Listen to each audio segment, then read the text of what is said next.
So good afternoon, everyone, and welcome to the final episode of the SOTSEF chat. Today, we are glad to have here with us Dr. Kerrianne Harrington that will tell us a bit more about the role she played with a group of other makers in Southampton during the COVID-19 emergency for 3D printing PPE. So I'm ready to start today's session, and the first question that I have for Dr. Kerrianne Harrington is, Kerrianne, can you tell us about yourself? What do you do? And what is your own university? Okay, yeah, so I'm a postdoc researcher at the University of Southampton. I work with the AirGuide group, so that's working on optical fibers, and the AirGuide group focus on hollow core fibers. So if you know anything about optical fibers, you've probably seen the version of them that's solid, so they have glass all the way through. But recently, people have been looking at optical fibers where there's glass on the outside, but it's hollow on the inside, which is quite exciting because that means there's no glass in the way to interact with the light. So day to day, I work on interconnection of hollow core fibers. They offer a lot of promise, and we need to work out ways of connecting them to previously established systems and devices and solid core fibers. So yeah, most of the time I'm looking at characterizing or splicing together hollow core fibers. And before I came to the University of Southampton in October, I worked with the University of Bath for most of my research career. So I did my undergraduate there, and my undergraduate project was in nonlinear optics. I got to go to Brazil for that, which was pretty fun. And then I did my PhD at Bath, and that was on optical fibers, more for biomedical purposes and telecoms. And then my postdoc, my first postdoc was with Richard Bowman at the University of Bath, and that was more nanophotonics, but he does a lot of 3D printing. And that was when I really got into just sort of hacker-like things, so like Makers Club stuff, which is like Raspberry Pis, cheap camera optics, 3D printing.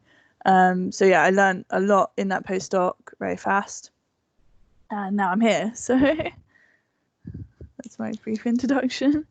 And we're very happy actually to have you here. Thanks. But so why did you decide to start 3D print PPE? Oh, okay. So from my postdoc with Richard Bowman, I got into Makers Clubs. So these are clubs that are all around the country, and they're like community centres, really. So a bit like a library.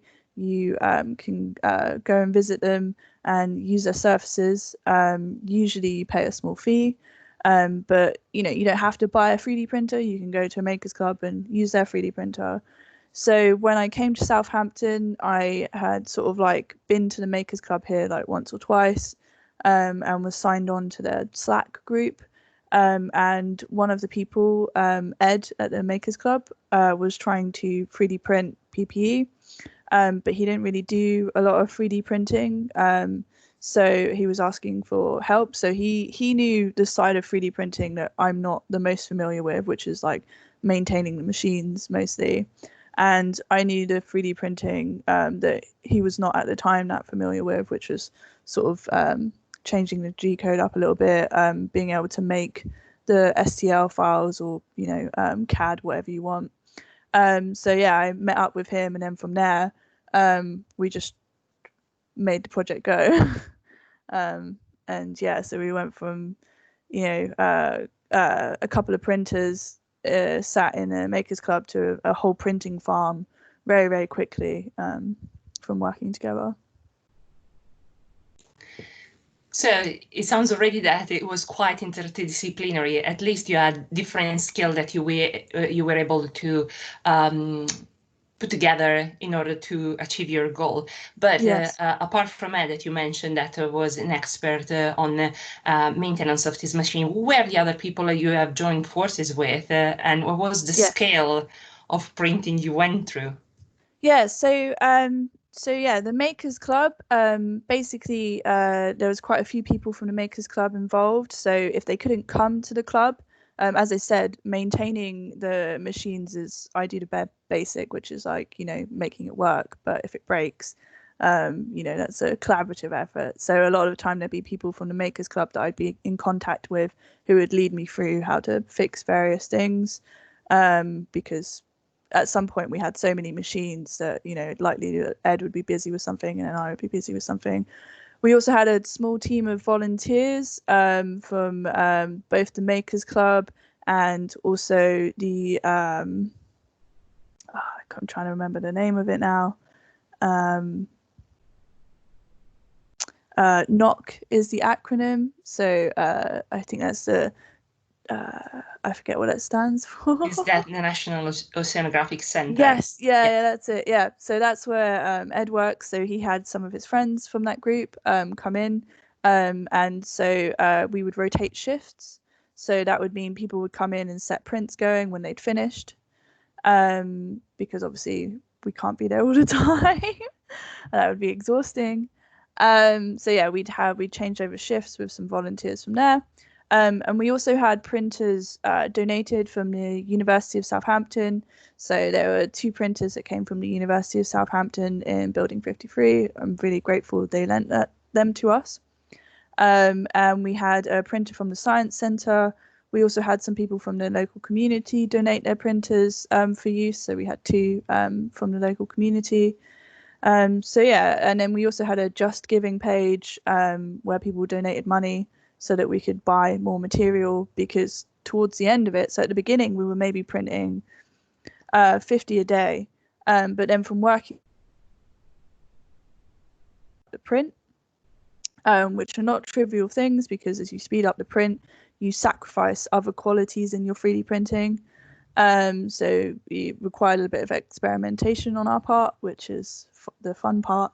So yeah, we went from maybe like 50 a day to easily like hundreds a day. So we were getting through. If you're a 3D printer, if that's your hobby, you'll buy a 1 kilogram spool of filament usually, and depending on how much you print, because obviously it varies from person to person, maybe that will last you about a month. We were getting through like a kilogram per machine, like in a day, I think, if not more.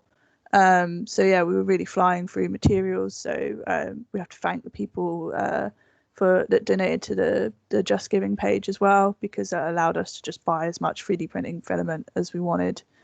Especially as at the beginning of this project, it was kind of like a worldwide thing that makers were trying to print emergency PPE. It was like everywhere.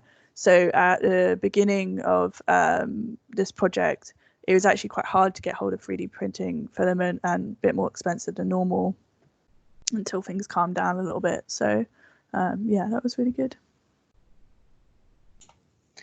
So correct me if I'm wrong, so that we're not just people that were helping, that were part of the University of Southampton. There were machinery that came over there. There were people that were coming over from the university, but there were also people that are part of the Southampton community that are not specifically coming from the University of Southampton, right? Oh yeah, definitely. Yeah, definitely. So from the University of Southampton, I think it's just myself physically in the makerspace, and then donations in terms of equipment from the University of Southampton, and then the rest of it was really just people from the Southampton community, mostly based through connections from the So Make It Makers Club. This sounds incredible community effort.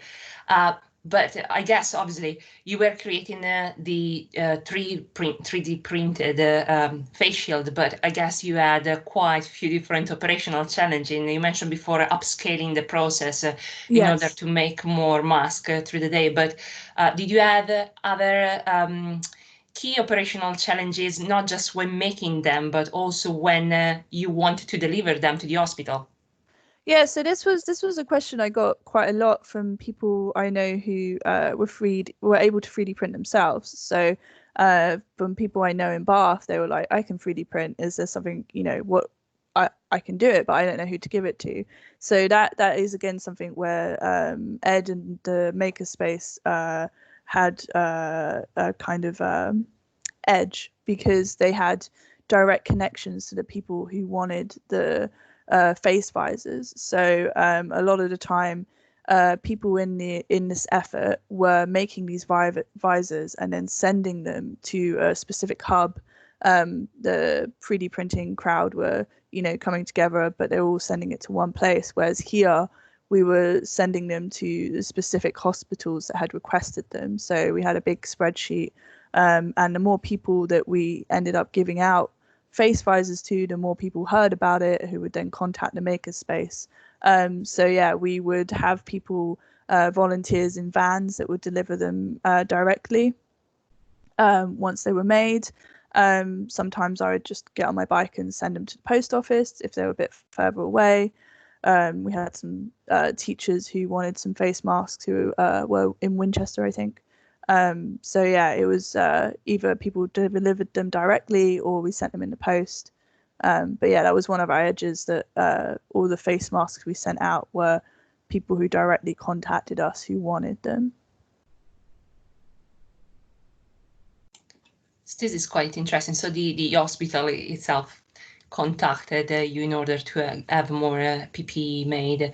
So Yeah. Before you mentioned roughly how many face shields you were able to produce throughout the day with when you were able to have more machines, but can I ask, just out of curiosity, because I have never had the chance to 3D print anything, how long did it take you to 3D print and assemble a full space shield?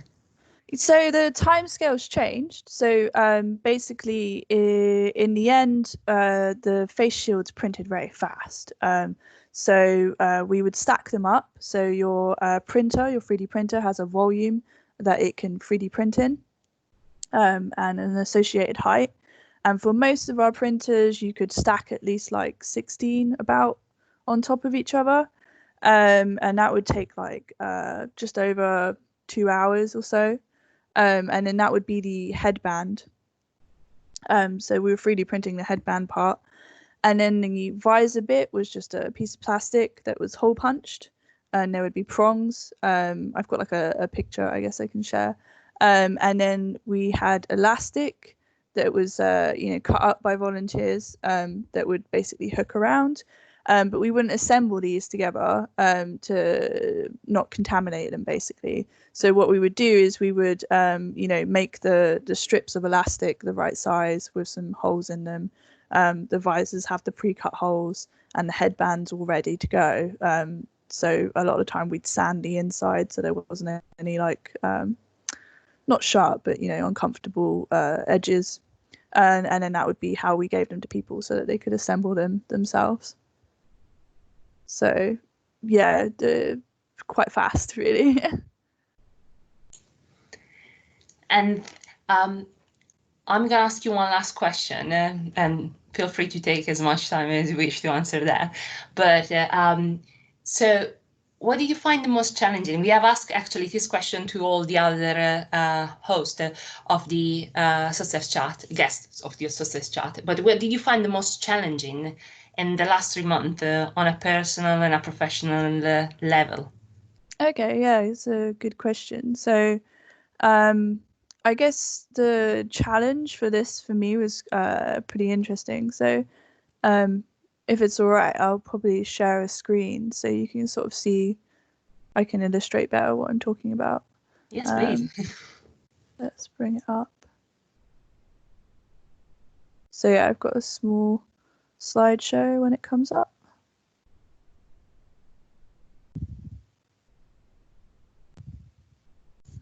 There we go, and then I should be able to share the screen.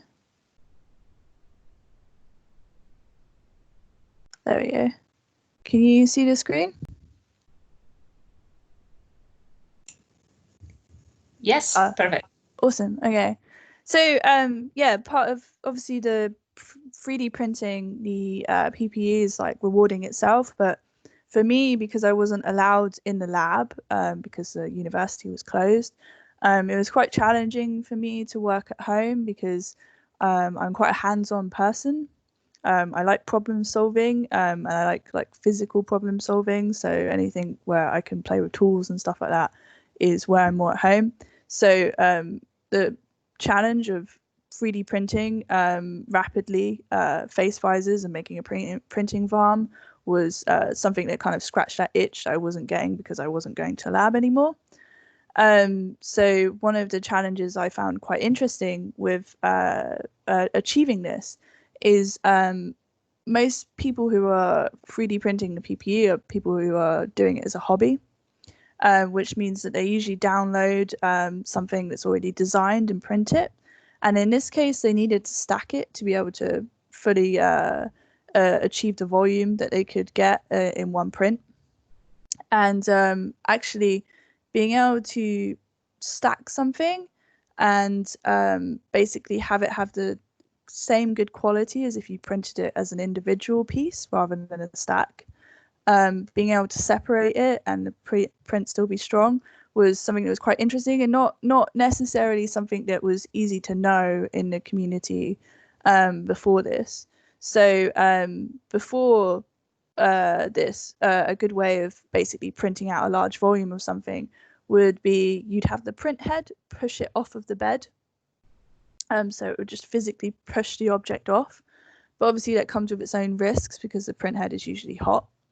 So you could damage the thing you're trying to push off the print bed.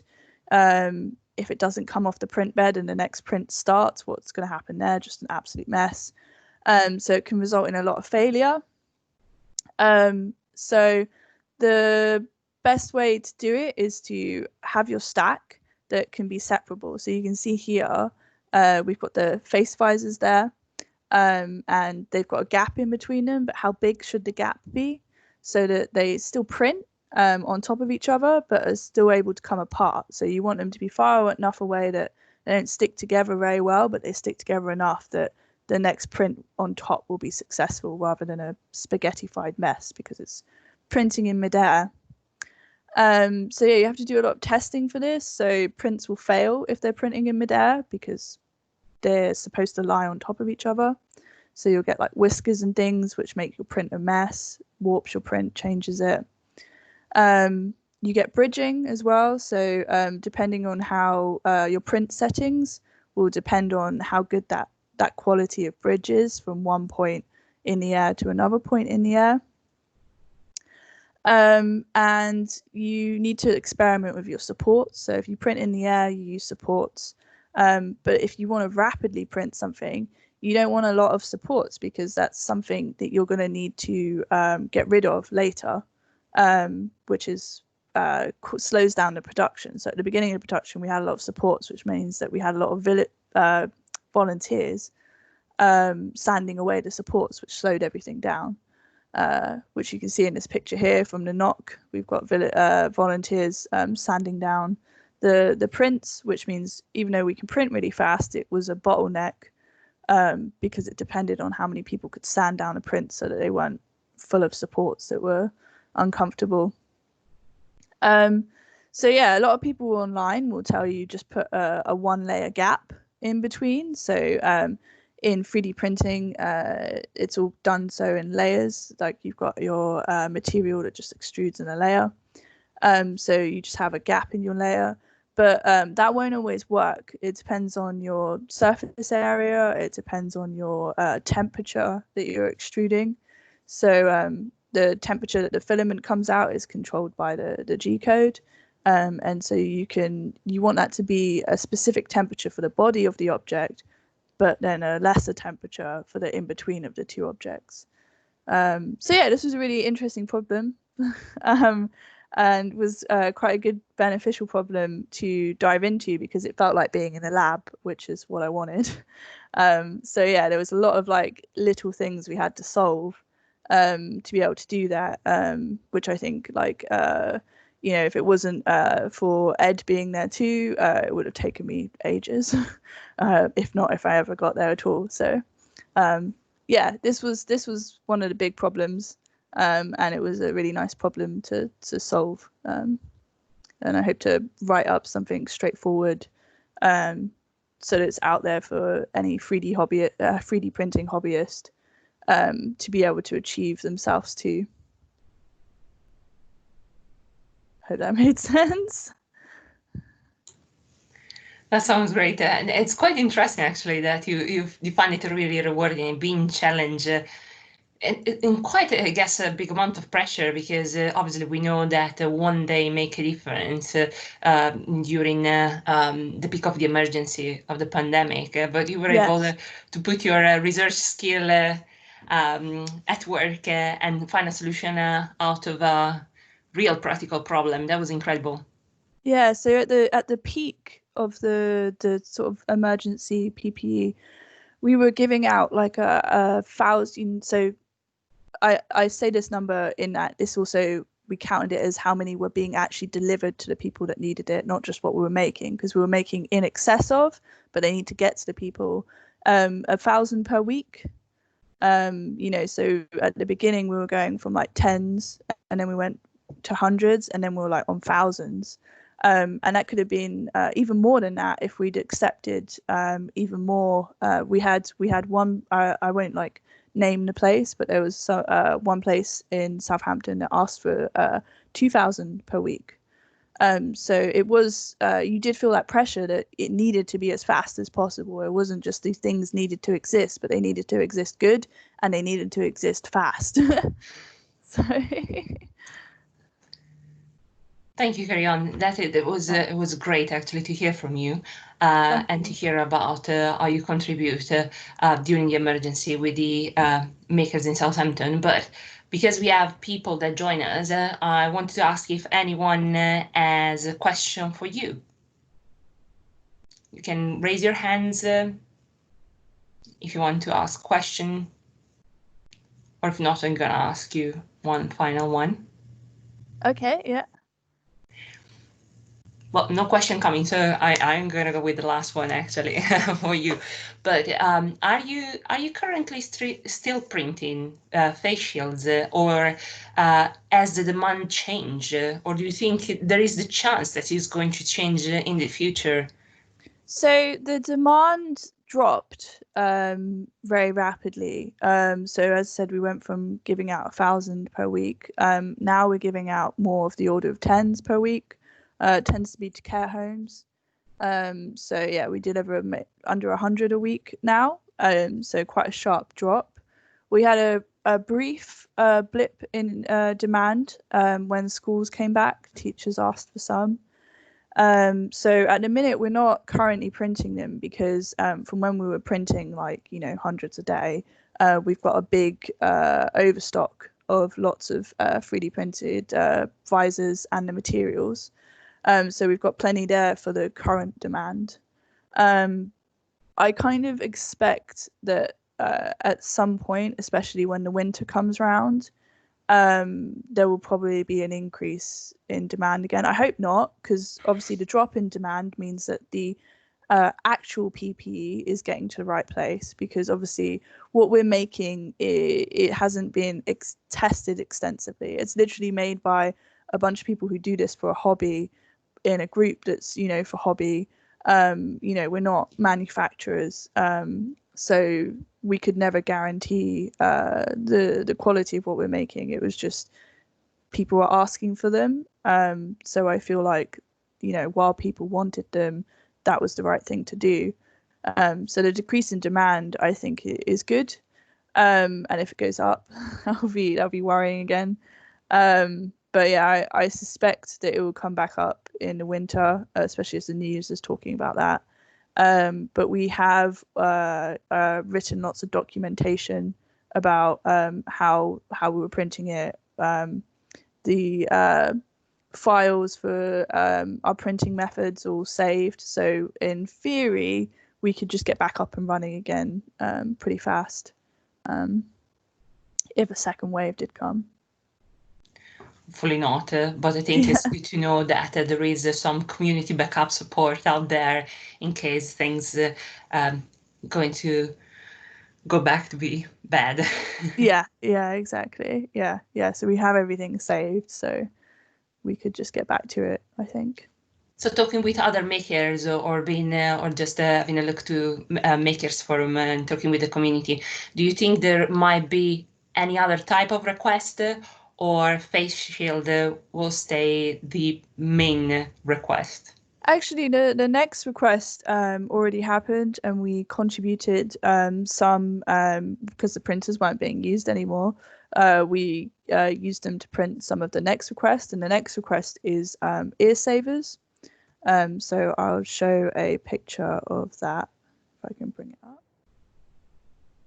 So these are things that go round the back of the head to protect the ears from the elastic of a face mask pulling on them for long hours, which can be quite sore. Yes. So people at NHSs have asked for them, and the community has responded and printed them out. So I'll just share a picture. So go along. So this is a picture of one, and you can see that it basically spares your ear from being pulled on for long hours, which can be very uncomfortable. So yeah, these are pretty useful things to print out if you have a 3D printer. The demand for these don't really decrease, and they're not replacing PPE. They're not really technically PPE. They're just something to make PPE more comfortable to wear. I guess for people that work on shift when they have to wear mask for hours and hours consecutively without being able actually to touch them in order to not contaminate them is quite essential for their well-being. Also because I guess your hair can be sore, the skin can crack. So yes, I can imagine why that is such another valuable piece of equipment to have in your set when you work with PPE all day long. Yeah, and if you have a laser cutter, so some makers clubs will have a laser cutter. These can also be made with a laser cutter too, because they're flat. So yeah, the community has made quite a lot of those. I'll ask if there are any more questions if someone wants to ask a question. But if not, I think this is going to be the end of our chat for today. Okay, thank you Half an very hour much. really does fly. And